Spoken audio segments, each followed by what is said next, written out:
Então eu expliquei que Jesus ele existia antes da criação do mundo, que ele estava com Deus, e citei João capítulo 1.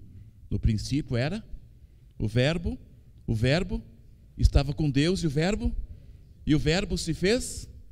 Então eu expliquei isso. Quando eu fiz o apelo, o irmão Noboro veio à frente. No curso de preparatório para o batismo, ele disse por que naquela noite ele se entregou a Jesus, ele creu em Jesus. Porque na concepção dele, Buda era mais antigo do que Jesus. E se Buda era mais antigo que Jesus, Buda era mais importante do que Jesus. E Buda estava muito mais correto do que Jesus. Quando ele entendeu que Jesus existia antes de Buda, ele entendeu que Jesus, então, era muito mais importante do que Buda. E que Jesus era o próprio Deus em pessoa. E ele entregou a sua vida para Jesus, ele se batizou, e é um crente firme, né, Marco? Amém? Então, como é importante a gente explicar as coisas, principalmente no que se refere à palavra de Deus, porque as pessoas às vezes não entendem. Foi aquilo que Felipe perguntou para eunuco que lia o profeta Isaías: entendes o que lês? Essa pergunta temos que fazer para nós mesmos. Nós estamos entendendo o que nós estamos lendo? Nós estamos entendendo o que nós estamos estudando? Nós precisamos entender para que a nossa mente possa conseguir chegar até a verdade, tá? Então, Jesus, ele já existia, tá? E isso aqui é muito importante, tá?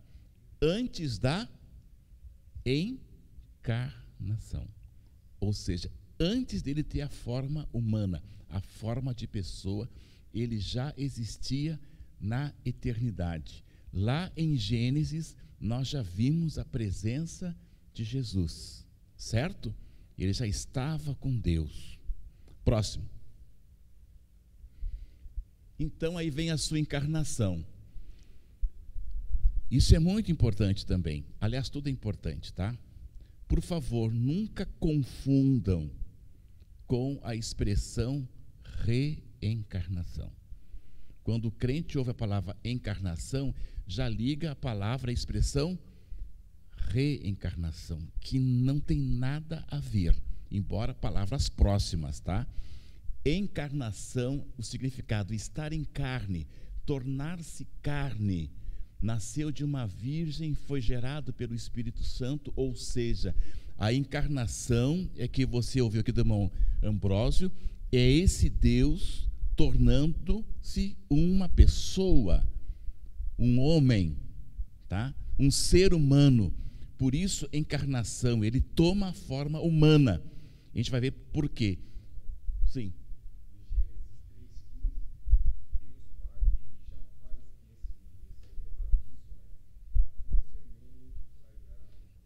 Exatamente, muito bem colocado, em Gênesis 3,15, quando ele fala sobre Jesus, que nasceria de uma mulher, que a serpente ia ferir o calcanhar, mas que o filho ia esmagar a cabeça, a primeira referência ali a Jesus, tá? Então aqui, Jesus toma forma humana. Próximo. Qual foi os propósitos disso, tá? De Jesus encarnar, está aqui conosco, tá? Primeiro, revelar Deus aos homens. Vocês falaram sobre isso agora de manhã, certo? É um esquema bem interessante. No Antigo Testamento, nós encontramos Yahvé, nós encontramos Deus, ok? No Novo Testamento, Jesus completa a sua obra, sobe para o céu. Ele envia quem? O Espírito Santo. Então é o seguinte, pessoal. Jesus revela Deus. Ok? O Espírito Santo revela quem? Jesus. Ok? Jesus revela Deus. Quem vê a mim, vê o Pai. Ele falou aos seus discípulos. Aí Jesus está aqui, faz a obra, Muitos não entenderam Jesus, certo? Os próprios judeus. Ele faz a obra, volta para o céu e envia o Espírito Santo para que o Espírito Santo nos revele Jesus. Eu acho uma das coisas mais emblemáticas na Bíblia, no Novo Testamento, para deixar claro para todos vocês, que o momento mais difícil de Jesus, quando ele está na cruz, quando ele usa aquela expressão, Eli, Eli, lama sabachthani, que significa, Deus meu, por que me desamparaste? O pessoal que estava ali ao pé da cruz, não entenderam o que ele estava falando. Uns diziam, está chamando Elias, vamos ver se o Elias vem. Então eu pego aquilo ali para dizer para vocês, que o mundo não entendeu a mensagem de Jesus. Não entendeu. No pior momento, certo? Então, o Espírito Santo vem para nos revelar Jesus e também nos convencer do pecado, da justiça e do juízo, nos revelando Jesus. Por isso que a gente, ao estudar teologia, nós temos que entender que a revelação de Deus é uma revelação progressiva. Jesus revela Deus Pai. O Espírito Santo nos revela Jesus, para que tenhamos um entendimento completo da fé. Tá? Ser o sumo sacerdote, isso é uma expressão do Antigo Testamento. Por quê? Porque o sumo sacerdote era a principal pessoa do templo, que intercedia pelo povo e fazia os sacrifícios. Em Jesus, ele é o sumo sacerdote perfeito, porque ele não apenas faz o sacrifício perfeito, como também ele é o próprio sacrifício. Ele é o Cordeiro de Deus que tira o pecado do mundo.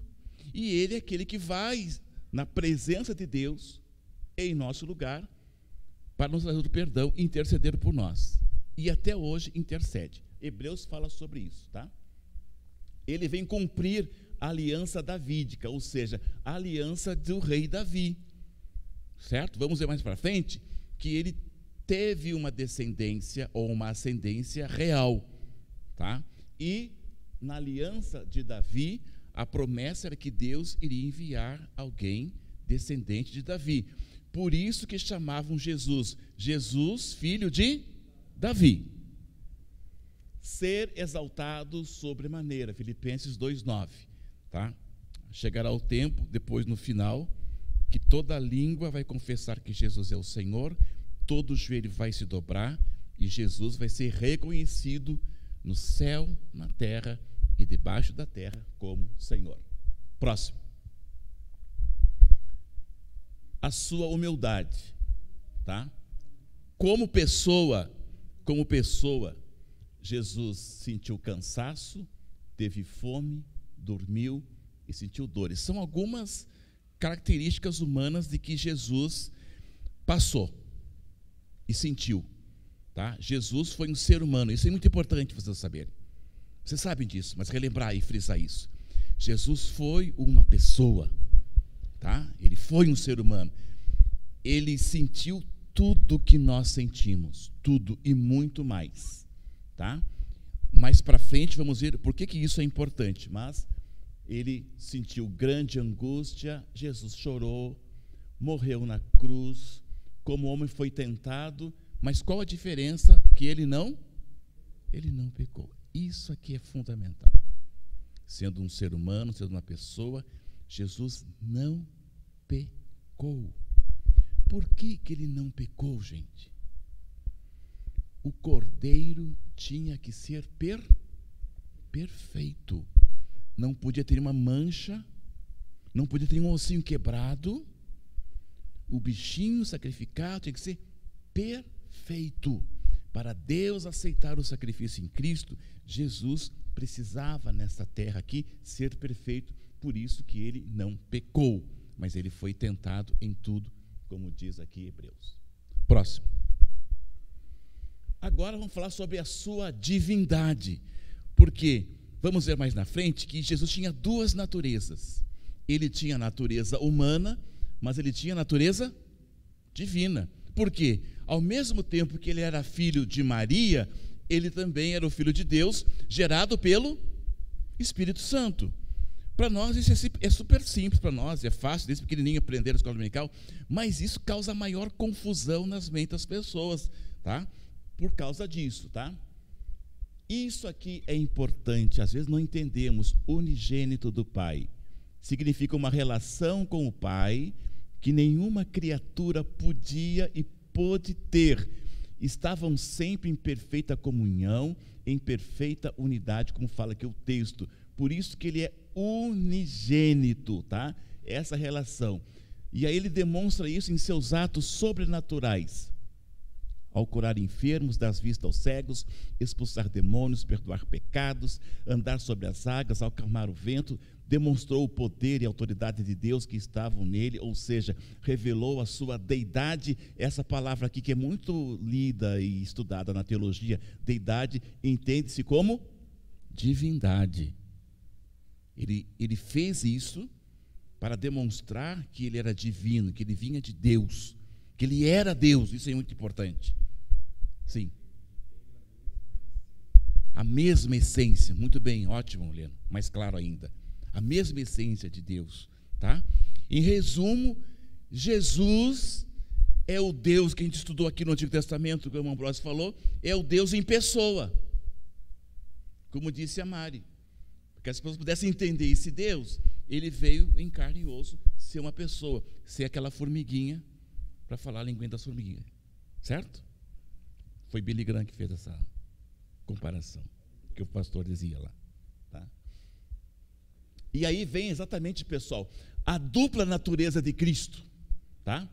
A Bíblia registra aquilo que podemos chamar de a dupla natureza de Cristo, isto é, Jesus Cristo é o quê? Próximo.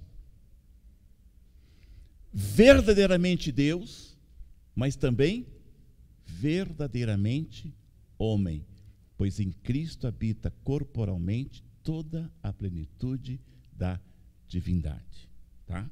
Isso aqui é importante. Ele é Deus, ele disse que ele era Deus, ok? Mas também ele era um ser humano, certo? Por que isso é importante?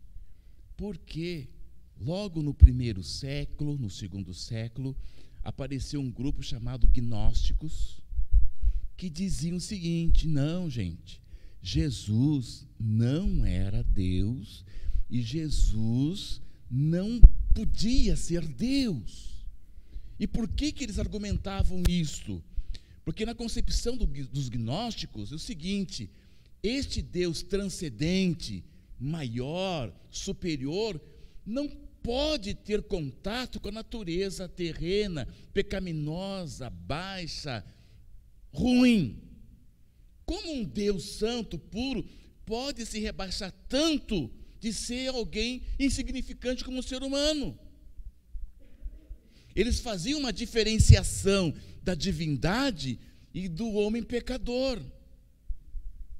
E na concepção deles, inclusive, gente, os gnósticos existem até hoje, viu?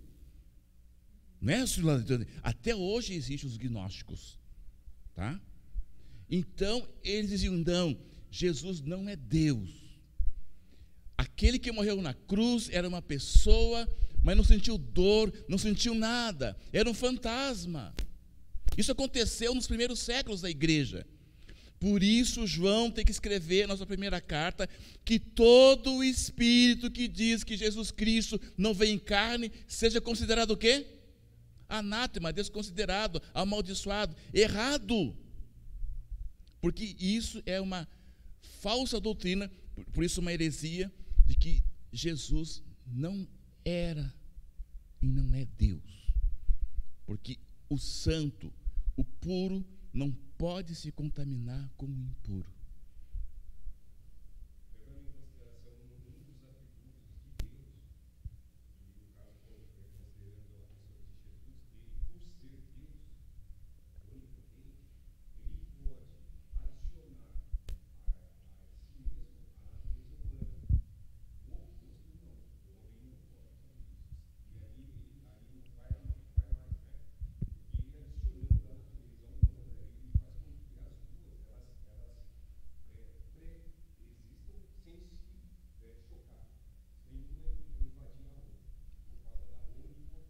Exatamente. E outra coisa, olhando para o futuro, irmãos. A gente não tem muito tempo aqui para aprofundar. A perfeição de Jesus nos aponta o que nós que cremos em Jesus seremos um dia. Amém? Depois da morte, depois do arrebatamento, nós seremos semelhantes a Jesus.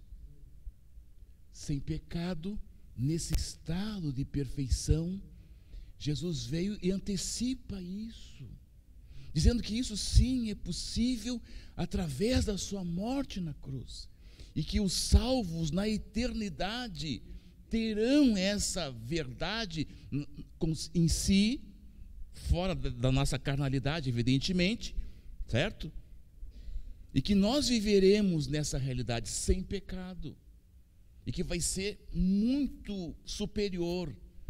Você sabe que nós não conseguimos nem utilizar 1/3 da nossa capacidade cerebral, mental, de inteligência. Nós não usamos nem 1/3.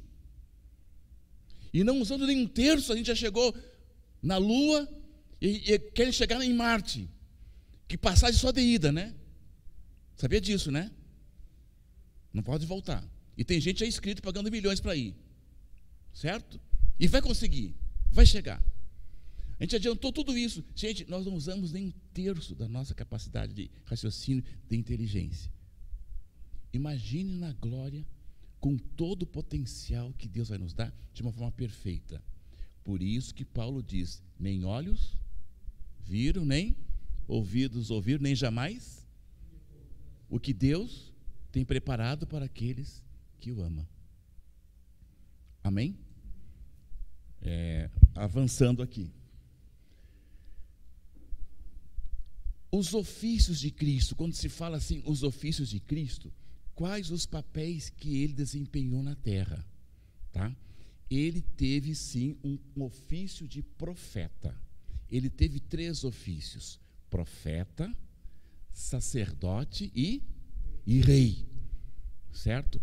Ele, como o profeta, ele trouxe a mensagem de Deus para as pessoas. O profeta, ele profetizava, ele trazia a mensagem. Tá? Agora, o Ambrósio já falou aqui também na aula anterior. É muito importante nós entendermos aqui, para não sermos confundidos, por o seguinte, porque para os islâmicos, para os muçulmanos, Jesus é um profeta. Somente um profeta. Eles não creem que Jesus é o Filho de Deus, o único Senhor e Salvador. Inclusive, os islâmicos, os muçulmanos, que é a mesma coisa, eles dizem que nós somos politeístas, que nós cremos em 3 deuses, Pai, Filho e Espírito Santo. Ele fala, vocês são politeístas, nós somos a única religião que é monoteísta, porque nós cremos em Alá. E Jesus para nós é um profeta, presta atenção. Jesus exerceu um ofício de profeta, mas hoje ele não é um profeta. Ele é mais do que um profeta. Amém? Então, o ofício é aquele que desempenhou quando ele estava aqui nessa terra, tá? Isso é muito importante, ok? Sacerdote, tá? De uma vez por todas ofereceu-se por nós, sendo ele mesmo o sumo sacerdote e o sacrifício, tá? Isso aqui tem toda uma história do Antigo Testamento, dos holocaustos, dos sacrifícios.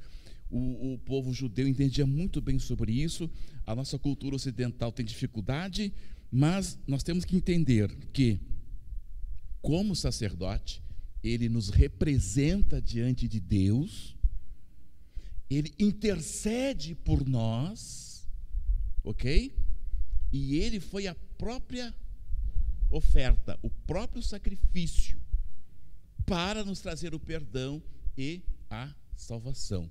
Por isso que tudo aquilo que tinha no Antigo Testamento, do sacerdote, do sumo sacerdote, dos rituais, em Jesus acabou, gente, acabou. Tá? O judeu quer lá construir o 3º templo, quer voltar a fazer o sacrifício, tudo de novo. Acabou. Jesus fez o sacrifício perfeito, único e verdadeiro e eterno. Ponto. Muito bem. apontavam, mostravam. Aí vocês podem pensar, puxa, mas pastor, por que os judeus não creem em Jesus? Esse cara, um brother falou que eles estudam as escrituras a fundo, eles dão de 10 a 0 na gente, eles têm em hebraico, mas eles não conhecem o poder de Deus. A revelação eles não têm, eles têm um véu sobre eles. Paulo fala que eles têm um véu. Este véu foi retirado de mim e de você pelo Espírito Santo. Para nós entender que Jesus, e que tudo que o Antigo Testamento falava, apontava para Jesus, o Messias, o ungido, como você falou. Próximo. Jesus é rei? Sim ou não? Jesus é rei. O que Pilatos colocou em cima da cruz de Jesus, irmão Oswaldo? E os caras aceitaram aquilo que não queriam tirar? Queriam tirar. O que Pilatos respondeu? O que escrevi? Escrevi. Jesus, o rei dos judeus. O lugar onde Jesus, irmã Sueli, você esteve lá, onde ele foi crucificado, no tempo em que ele foi crucificado, tinha 13 estradas. Tinha 13 estradas no lugar do Gólgota. Cada um para um lado do mundo. E por ali passavam as pessoas que iam transitar por todo o mundo, passavam por aqueles 3 caminhos, onde estava o Gólgota. E quem passava por ali via que o rei dos judeus havia sido morto numa cruz. Mas ele era um rei. E ele é rei. E ele reinará eternamente. E na oração do Pai Nosso ele ensina: venha o teu reino. Então, quando fala de um rei, fala de um reino. E o reino do Senhor é um reino eterno, é um reino do céu. Quando quiseram pegar Jesus e colocar como rei de Israel para ele enfrentar Roma, ele disse: o meu reino não é deste mundo. Se fosse deste mundo, meu pai mandava os anjos aqui fazer uma revolução e estava resolvido. O meu reino não é deste mundo. Gente, abrindo um parêntese rapidamente, o mundo hoje, ele está num reino humano. É um reino humano, é o reino do homem, que vai se demonstrar um fracasso, uma derrota, não vai dar certo. O ápice desse reino vai ser quando o anticristo reinar. O número do anticristo é 666. Não estudamos ainda numerologia, mas poderemos estudar numerologia na Bíblia. É muito importante. Na numerologia bíblica, o número 6 é o número do homem. E o número 7 é o número de Deus. O anticristo vai querer ser Deus.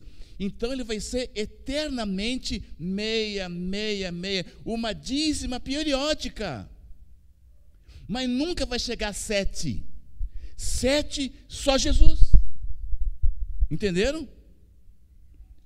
E esse mundo que a gente vive, no governo humano, a democracia é o governo do povo humano, para demonstrar que este mundo, com um homem no comando, é isso que a gente está vendo. E que o anticristo vai se manifestar cada vez mais. Por isso que o reino de Deus em Cristo que reinará, e no milênio vamos poder contemplar isso nessa terra, vai ser um governo de Deus, onde não haverá guerra, não haverá destruição, onde haverá paz, porque Satanás vai ficar amarrado por 1000 anos. Depois a gente vê isso mais para frente nos outros estudos, tá? Mas Jesus é rei. Ele afirmou que é rei. Os nomes de Cristo, eu coloquei apenas alguns. Assim como tem os nomes de Deus, ele colocou 70 aí? 70 aí? 72 nomes de Deus. Em Jesus também, eu não sei quantos tem, tá? Tem que contar. Mas tem muitos nomes para Jesus, certo? Eu coloquei alguns poucos aqui para a gente pelo menos saber os principais no sentido de entendimento, tá? Então Ambrósio falou também aqui, Jesus, olha só gente, em hebraico, como é que chama Jesus em hebraico? Josué. No grego, Yeshua, significa Deus é Salvador. Jesus significa, não precisa copiar, a gente manda para vocês depois os slides, tá? Jesus significa Deus é Salvador, aqui, ó, Mateus 1:21. E como disse o Ambrósio, o Cristo não é o sobrenome. Uma vez um evangelista pregando, chegou assim para a igreja, vou pregar sobre Jesus Cristo. Então diz, Jesus é o nome e Cristo é o sobrenome. Desce do púlpito, vai estudar, não vem na escola Filadélfia, vai voltar para a classinha lá, né? Então, como disse o Ambrósio, gente, Cristo não é sobrenome. Cristo é a forma grega que significa Messias, ungido. Para nós, talvez, a gente não consiga entender a profundidade, tá? Mas para os judeus, isso aqui é fundamental.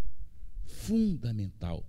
Porque eles não aceitam e eles não acreditam, eles não querem saber que Jesus é o Messias, o enviado de Deus, o ungido de Deus. Não é.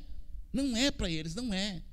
Eles estão ainda esperando, a Sueli viu lá nas Muras das Lamentações, eles estão esperando ainda que Deus envie o Messias, o ungido, que fala todo o Antigo Testamento. Mas, gente, o Cristo é o Messias, é o ungido, é o enviado. Todas as profecias do Antigo Testamento estão em Cristo, o Filho de Deus. Sim.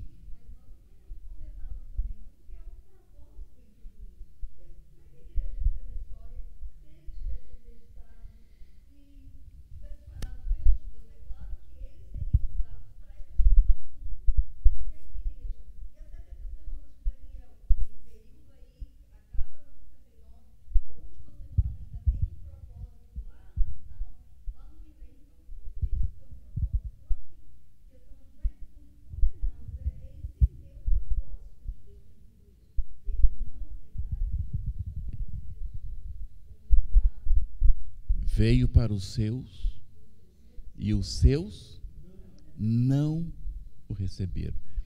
Você me convida para jantar na tua casa, eu agendo contigo, tu faz uma sopa de capelete, com suco de uva, um frio de ontem à noite, aquele vento rachar.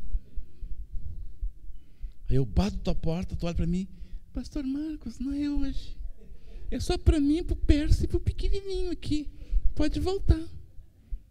Eu tenho que voltar, né? Não vai ter queijo, tá? É claro que faz tudo é um propósito. Mas nesses propósitos temos que entender aqui, e isso é muito importante, abre-se um parêntese. Sempre nos propósitos, leve sempre em consideração, irmão Antônio, que tem a parte humana. Certo? Que tem a parte humana. Para nós aqui, às vezes a gente atrapalha muito Deus, sim ou não?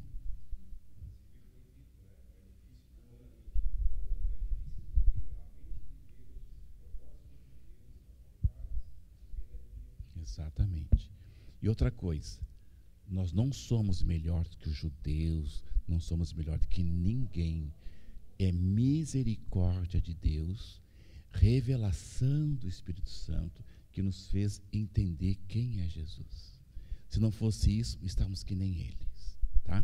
Mas Deus já sabia que iam rejeitar, Deus já sabia que Adão ia pecar, Deus já sabia tudo. Paulo diz que isso foi feito antes da fundação do mundo. Gente, decreto. O Ambrósio falou, Deus nunca foi pego de surpresa, Deus nunca levou um susto, ai meu Deus, o que eu vou fazer? Não, ele já sabia de tudo, entendeu? Então tá. Então, outro nome para Jesus. Jesus é o verbo. Grego é logos. Logos é palavra de Deus, certo? Por isso que lá em 1 João está que Jesus é o verbo, é o logos, é a palavra, tá? Quando João escreve o seu evangelho, gente, ele escreve para os gregos, né, irmão Ambrosio? Né, irmão Leno? Ele escreve para os gregos. Os gregos não estavam interessados numa genealogia que Mateus coloca. Os gregos estavam interessados que era o servo sofredor. Os gregos queriam entender intelectualmente, que eram muito inteligentes, de uma forma intelectual, quem era esse Jesus. Por isso que eu vou dizer que é o Logos, é a palavra. Eles eram estudiosos. São os pais da filosofia, entendeu? Então, João é usado pelo Espírito Santo para ensinar para os gregos e os gentios, que somos todos nós, que esta palavra estudada, que é a palavra do Senhor, é o próprio Jesus, que estava lá no passado. Então, é isso que ele vai se preocupar no seu evangelho, de revelar este Logos. Ele fala, gente, este Logos é o verbo, e esse verbo é Jesus. É isso que vai falar, de uma forma bem simples, tá? O título Senhor indica sua divindade, exaltação e soberania. Nós no Ocidente não temos esse valor para Senhor, mas naquele tempo era muito importante, porque Senhor, o imperador dizia que era o Senhor, imperador. Por quê? Porque o imperador, o faraó, era um Deus, era considerado uma divindade, certo? Quando os primeiros cristãos vão dizer assim, gente, só temos um Senhor, e esse Senhor é Jesus, e o imperador romano não é Senhor, aí começou a perseguição.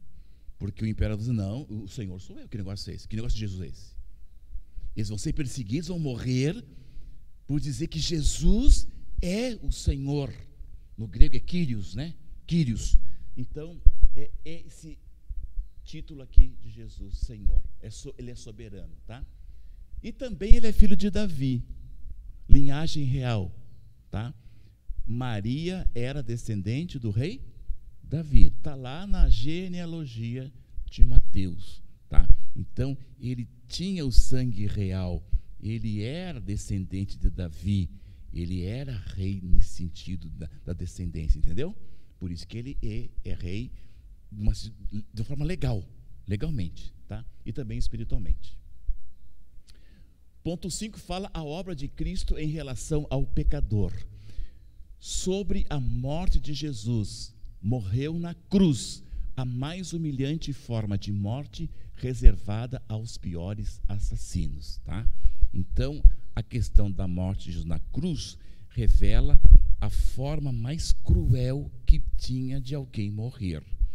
Um cidadão romano, por ter a cidadania romana, em hipótese alguma, poderia cometer o pior crime que fosse. O cidadão romano nunca era o quê? Nunca era crucificado. Podia ser decapitado, podia ser enforcado, mas crucificado não. Por quê? Porque era o tipo de morte mais violento, mais horrível, de dores horríveis, tá? E esse texto aqui fala, Deuteronômio, que Deus fala que maldito todo aquele que fosse pendurado e que morresse numa cruz. Então, a forma da morte de Jesus na cruz, ela é importante por vários aspectos, mas fala sobre isso, tá? Próximo ponto. Atenção, esse X aqui não é de propósito, tá? Porque tem espiar com S, não tem? O que é espiar com S? Espiar alguém, né? O Marcão estava atrás da porta espiando o cachorro do vizinho que estava lá latindo a noite toda. O Marco estava espiando com S. Certo, Marcão? Mas aqui é espiar com X. E aí muda todo o sentido, tá? Porque espiar com X é quitar uma dívida, é purificar um pecado, é cobrir uma culpa. Na cruz, Jesus pagou o preço pelos nossos pecados, todo o castigo recaiu sobre ele. Por isso que a morte de cruz é uma morte expiatória. expiatória, com X. Nunca esqueçam disso, tá? Esse é o significado quando a gente fala da morte expiatória. Ela também é substitutiva. Por quê? Quem é que Jesus substituiu na cruz? Eu, você, toda a humanidade. Se por um homem entrou o pecado no mundo e o pecado trouxe a morte, por um homem Jesus entrou o quê? O perdão e a salvação. Certo? Por isso que é uma morte chamada, que Paulo fala, ela é substitutiva. Tá? Vicária, ou seja, no lugar. No lugar. Quem deveria ir para a cruz éramos todos nós, e ele toma o nosso lugar. Tá? É chamada também propiciatória, que significa desviar a ira, reconciliar, trazer acesso a Deus, que foi restabelecido, tá? Com a morte de Cristo, fomos reconciliados com Deus. Deus desvia a sua ira, que era para nós, e essa ira caiu em quem? Jesus. A ira caiu em Jesus. Isso é importante, tá? Então, e Jesus levou sobre ele, tá?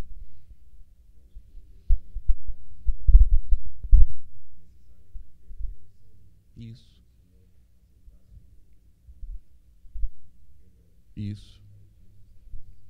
O Leno faz essa interessante contribuição, porque tudo isso tem todo um fundo do Antigo Testamento do Holocausto. O animal era levado para o sumo sacerdote, ele era imolado, ele era morto, e o sangue tinha que ser estendido, né? Porque o sangue significava que ia cobrir aquela culpa, cobrir o pecado. Era esse o significado do Antigo Testamento. Por isso que o sangue de Jesus foi derramado na cruz.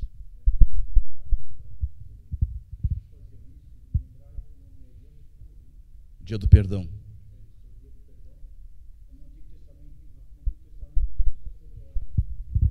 Único dia no ano, quando ele ia fazer o sacrifício para toda a nação, primeiro ele tinha que imolar um cordeiro para ele. Interceder por alguém não é fácil, não.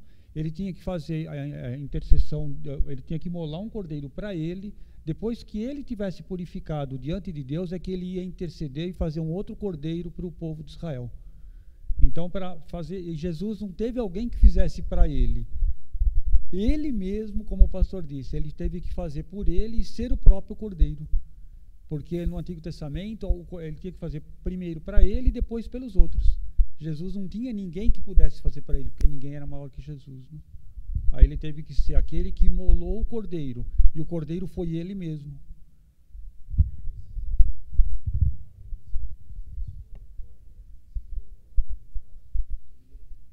Sim.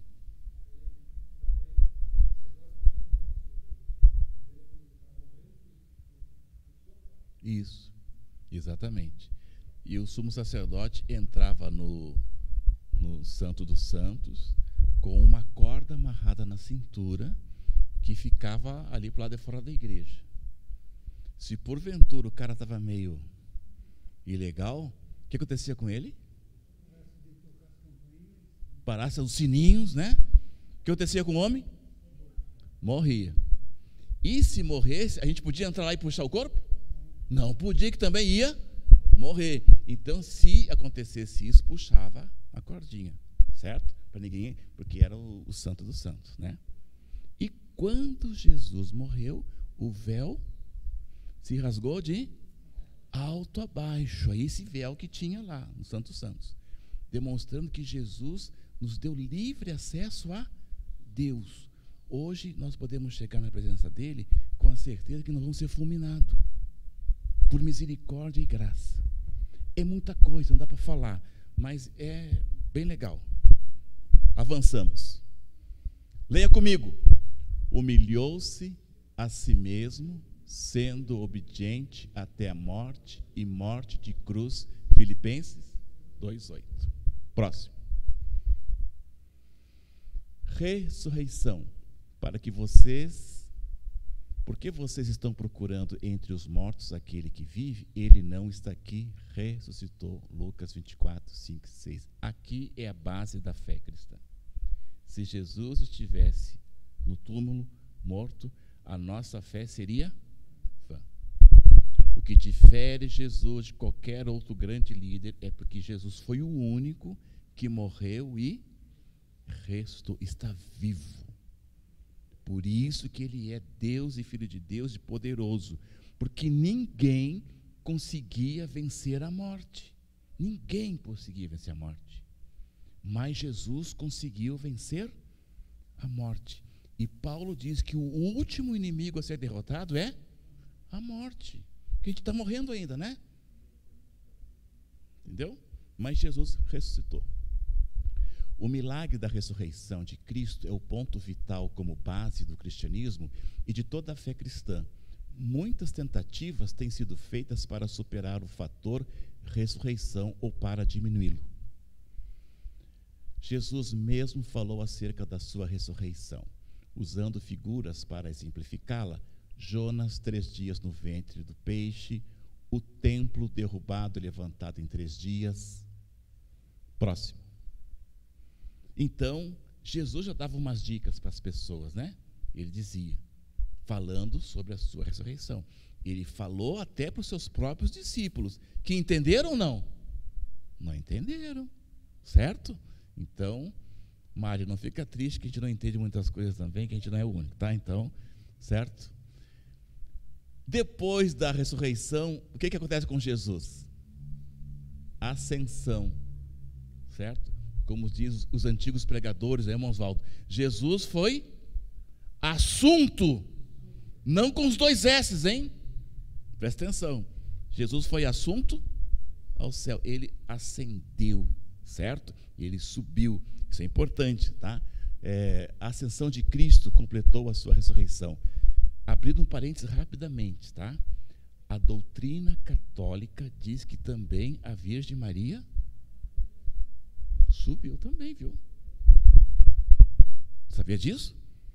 A doutrina católica diz que também Maria ressuscitou e também subiu para o céu. Veja só. Fecha parênteses, tá?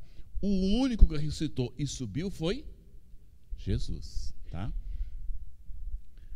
Completa ressurreição. Jesus deixou o mundo porque havia chegado o tempo de regressar ao Pai.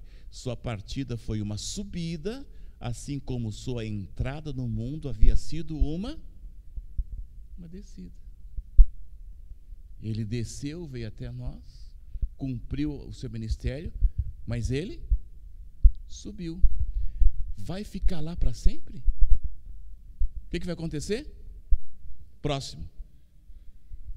Ele que desceu, agora subiu para onde estava antes. E assim como sua entrada no mundo foi sobrenatural, assim foi a sua partida. Próximo. Porque ele voltará. Ele voltará? Amém? Com poder e grande glória. Todo olho verá. Aí você pensa bem, né? Como é que Jesus falou, irmão Oswaldo, que todo olho ia ver Jesus voltar, se ele vai voltar lá em Jerusalém? Até aqueles que são judeus, certo? Irmão Edson, tinha televisão no tempo de Jesus? Via satélite direto de Jerusalém, Jesus voltando? Tinha? Bom, Elcio, tinha WhatsApp no tempo de Jesus? Como é que todo olho vai ver? Plantão do Jornal Nacional. Plantão do Jornal Nacional. Tá? Não, vai dar na Record também, vai dar em todos os canais, tá? Não é só na Globo, tá? Certo? Por que que a volta dele vai ser visível? Isso é muito importante. Por que vai ser visível? Tá? Porque todo olho verá. Porque se ainda hoje fala que Jesus não existiu, que ele não é nada, né? As pessoas vão ver Jesus com poder e grande glória. A sua volta será triunfal. Se ele nasceu humilde, escondidinho, tá? Agora quando ele voltar, é para abalar o mundo todo. Porque todo olho verá Jesus voltando com poder e grande glória, para não duvidar. Inclusive aqueles que ultrapassaram verão Jesus voltar. Ele voltará. Amém? É a esperança da igreja. É a esperança da igreja, tá? Próximo. Galileus, por que vocês estão olhando para o céu? Este mesmo Jesus que dentre vocês foi elevado ao céu, voltará da mesma forma como viram. Atos 1, 10 e 11. Próximo. Diga comigo. Maranata, ora vem, Senhor Jesus. Mais uma vez. Maranata, ora vem, Senhor Jesus. Aquele que dá testemunho destas coisas diz: sim, venho em breve. Amém. Vem, Senhor Jesus. Apocalipse 22, 20. É o último versículo da Bíblia. Apocalipse. Dizendo para que Jesus venha. E ele voltará. Eu sei que é muito rápido. Eu sei que é muito corrido. Mas isso é apenas um resumo rápido do que a gente está aprendendo. A gente vai depois com mais detalhes. Vamos ter a questão da escatologia. O irmão Oswaldo vai trazer para nós lá, mais para frente, um estudo que fala sobre a nação de Israel e a igreja. É muita coisa, eu sei que é muita coisa, mas aos poucos a gente vai estudando, aprendendo, aprofundando, até a gente conseguir ter um conhecimento maior sobre toda a palavra de Deus. Posso ouvir o amém de vocês? Se alguém tiver alguma dúvida, não dá para você perguntar, pode falar comigo, com o Leno, com o irmão Ambrósio, com a Vilma, com o irmão Oswaldo. A gente está aqui para ajudar, para esclarecer, tá? Mas é o que a gente precisa saber na palavra, é o mínimo que a gente tem que saber.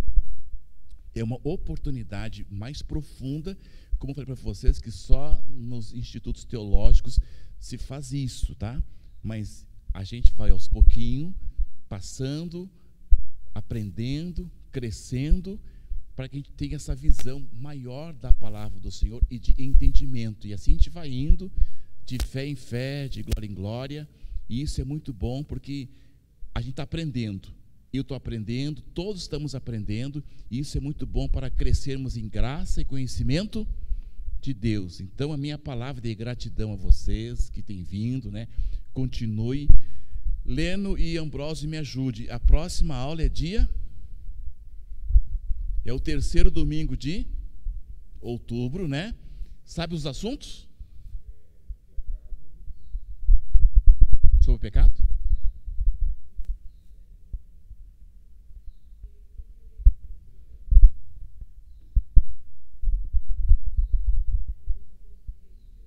Dia 16 de outubro, terceiro domingo, então, tá? Ó, próximo, tá? Seitas e heresias, importantíssimo, seitas e a doutrina do pecado. Vai ser as nossas duas próximas aulas, tudo dentro do cronograma, tá? Amém? Vamos ficar em pé para a gente orar, para agradecer a Deus? Não teremos a EBD à tarde, mas o culto às 18h30, tá?